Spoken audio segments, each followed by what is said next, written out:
جو عورتیں شادی کے بعد اپنے نام کے ساتھ والد کا نام ہٹا کر شوہر کا لکھتی ہیں وہ ناجائز ہے، ہمیشہ والد کا نام لکھا جائے گا۔ یہ تو انگریزی قانون کی وجہ سے یہ عذاب آیا ہے، ورنہ جب نص قطعی ہے کہ ادعوہم لآبائہم، یہ کر سکتی ہے کہ باپ کا نام بھی لکھے، آگے لکھے زوج، پھر اس کا نام بھی لکھ دے۔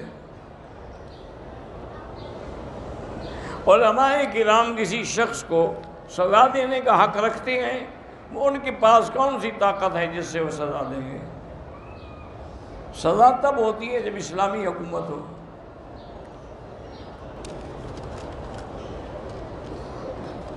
بہرحال گزارش یہ ہے کہ اگر کوئی دیوبندی ہے اور اس نے حضور پاک کی شان میں یا اولیاء اللہ کی شان میں گستاخی کی ہے تو مجھے وہ کتاب لکھ کے دکھائیں کون سی کتاب ہے۔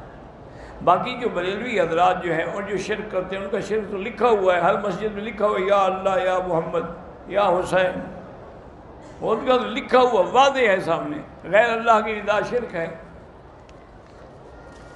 یا غوث یا عبد القادر جیلانی، اس سے بڑا شرک کیا ہوتا ہے؟